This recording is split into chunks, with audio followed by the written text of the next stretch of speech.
A very good day to the honorable judges. My name is Kaaviyaa Dhayalan and I am from SMK Sri Tanjung.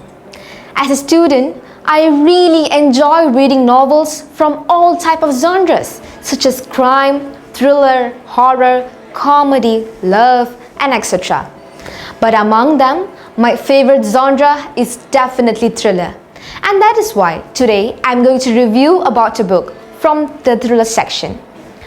The book that I've enjoyed reading the most lately is The Woods Are Always Watching by Stephanie Perkins.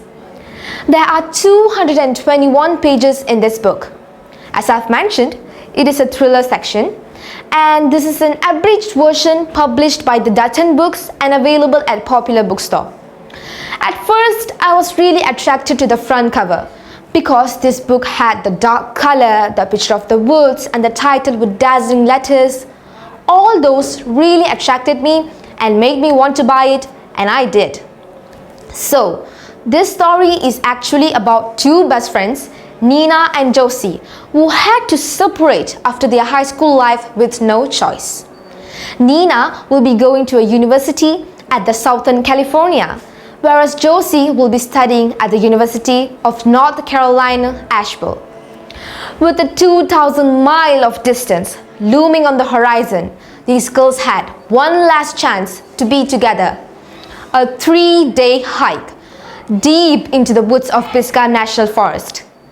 As we know, there will and must be a villain in every story.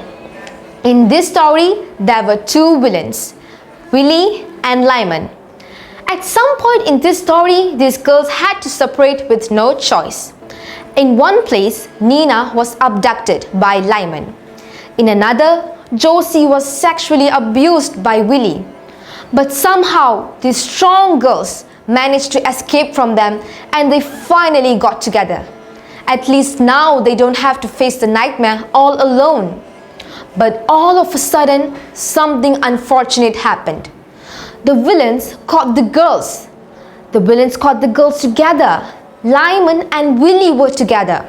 And that's the moment Nina, Josie and even I realized that the villains were actually friends. Or should I say, partners in crime. The villains brought the girls to their house in the middle of the woods, which was actually filled with a lot and lots of skeletons and a few corpses. These girls knew they were going to die by those serial killers, but they really had the will to live. They didn't know what to do, but they know that they have to do something. At the house, by listening to their conversation, these girls learned that Willie was actually mentally unstable.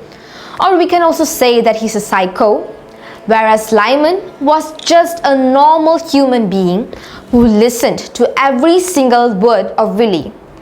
So, when Willie was outside the house grabbing the firewoods, Nina started to talk to Lyman.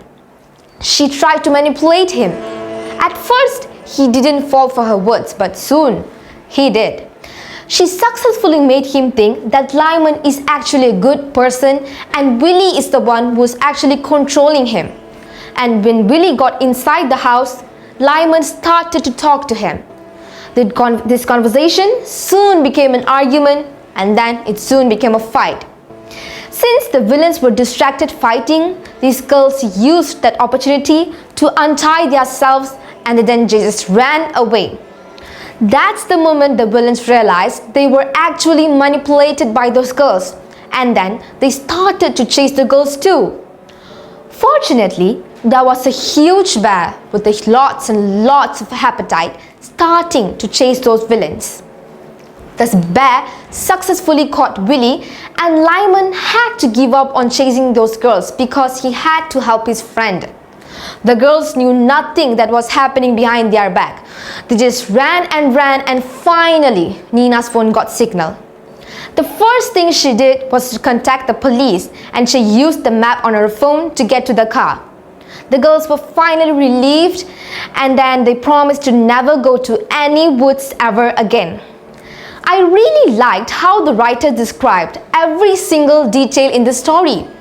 The description is indeed realistic that made me easily imagine it while I'm reading it.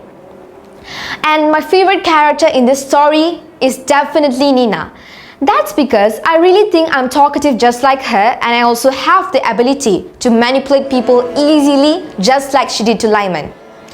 I also learned a lot of moral values from this story, and one of them is to never believe a stranger so easily, because we're never going to know what is going to be their next move.